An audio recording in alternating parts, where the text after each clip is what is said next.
Hello student, today we will start exercise 6.5 in which there is a question number 1. PQR is a triangle right angle at P. हमको बोला जाता है कि PQR एक right angle triangle है। हम इसकी फिगर साथ साथ बनाएंगे। फर्स्ट क्वेश्चन में बोलता है PQR एक राइट एंगल ट्रायंगल है, लेकिन राइट एंगल किस पर है? P पर है। तो इसकी फिगर कुछ इस तरह से बनेगी।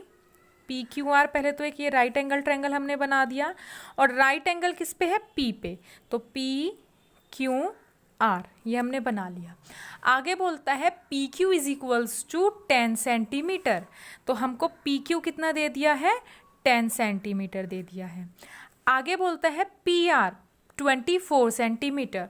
PR दे रखा है आपको 24 सेंटीमीटर, और आपको फाइंड करना है RQ। RQ मतलब ये वाली साइड। तो चलिए देखते हैं बच्चों किस तरह से इसको हम फाइंड करेंगे। हमको पता है जब कभी भी राइट एंगल ट्रायंगल हमको गिवन होता है और हमको इसमें कोई भी दो साइड गिवन होती है और उसकी थर्ड साइड फाइंड करनी हो, तो हम उसमें पाइथागोरस थ्योरम का यूज़ कर सकते हैं।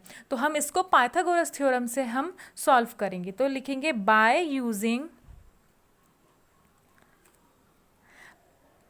Pythagoras theorem. हमको पता है पाइथागोरस थ्योरम क्या कहती है? हाइपोटेनियस कौन सी होती है? 90 के सामने वाली, अपोजिट, जस्ट सबसे लॉन्गेस्ट जो होती है। हाइपोटेनियस का जो स्क्वायर होता है वो इक्वल होता है परपेंडिकुलर के स्क्वायर प्लस बेस के स्क्वायर के। ओके बच्चों, ठीक है। अब यहाँ पर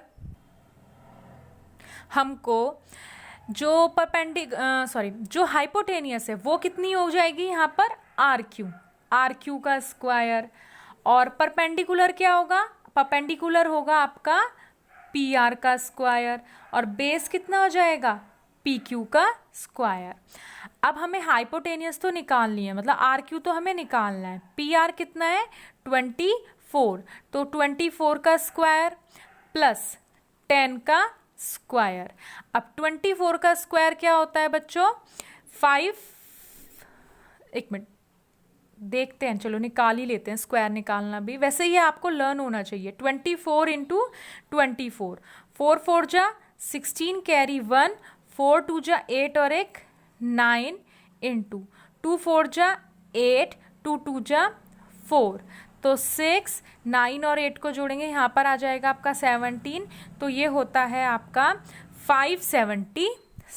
ठीक है, ये आपको याद होना चाहिए। डायरेक्ट 24 का स्क्वायर होगा 576, और आपका 10 का स्क्वायर होता है 100। ठीक है, अब हम इसको ऐड करेंगे, ये आ जाएगा 676 RQ का स्क्वायर।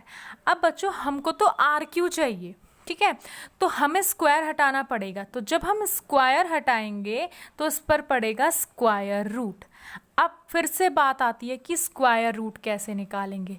तो वैसे तो आपको ये याद होना चाहिए, क्योंकि अगर आपको क्विक कैलकुलेशन करनी है, जैसे ये होता है 26 का स्क्वायर रूट, तो हम इसको रूट में डायरेक्ट बाहर निकाल के लिख देंगे 26।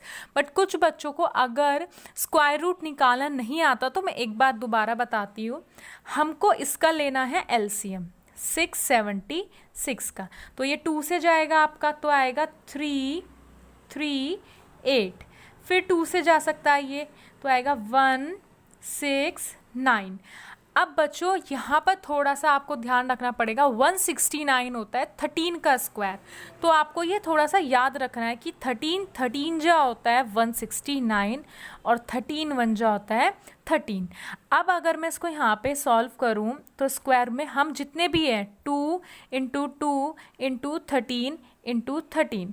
अब बच्चों इसमें समझने वाली बात यह है कि स्क्वायर रूट के अंदर से जो 2 का पेयर होता है वो 1 बन के बाहर आता है। तो एक, ये 2 2 है, 1 बाहर आ जाएगा। फिर ऐसी 13 2 है तो 1 बाहर आ जाएगा, और 13 2 जा होता है 26। तो इस तरह से ये 26 का स्क्वायर रूट होता है। अब हम चलेंगे क्वेश्चन नंबर 2 पे। क्वेश्चन नंबर 2 देखिए क्या कहता है, ABC इज अ ट्रायंगल। मैं आपको शो करती हूँ क्वेश्चन नंबर 2। क्वेश्चन नंबर 2 कहता है ABC is a triangle right angle at C, जो कि C पे राइट एंगल है। चलिए हम बनाते हैं आपका ABC एक ट्रायंगल बनाते हैं, राइट एंगल ट्रायंगल। और वो बोल रहा है कि राइट एंगल किस पे रखना है, C पे। तो C को तो आप फिक्स कर दीजिए, C फिक्स हो गया। अब यहाँ पे हम दे देते हैं AB, ठीक है। अब आगे बोल रहा है AB जो है आपको वो दे रखा है 25 सेंटीमीटर, AC दे रखा है 7 सेंटीमीटर और BC आपको फाइंड करना है, ठीक है बच्चों। चलिए स्टार्ट करते हैं अब इसको भी। फिर से यहाँ पर आपको दे रखा है राइट एंगल ट्रायंगल।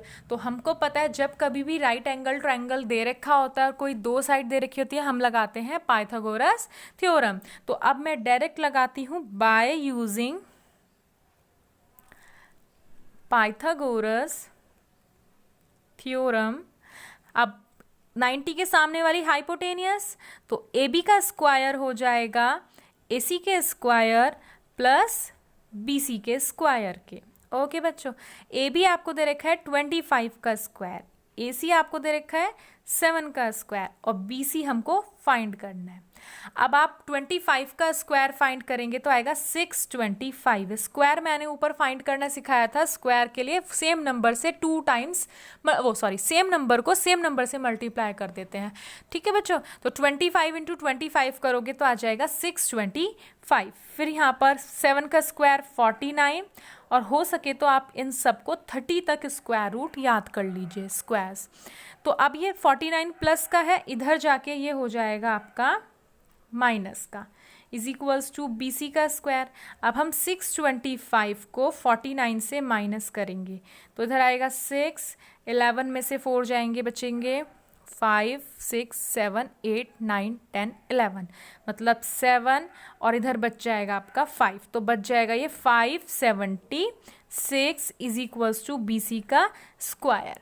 अब हमको तो BC फाइंड करना है तो स्क्वायर हटाना पड़ेगा क्योंकि हमको खाली क्या चाहिए, BC, और यहाँ पर इसके ऊपर पड़ जाएगा स्क्वायर रूट, तो BC इज इक्वल्स टू आ जाएगा स्क्वायर रूट ऑफ 576।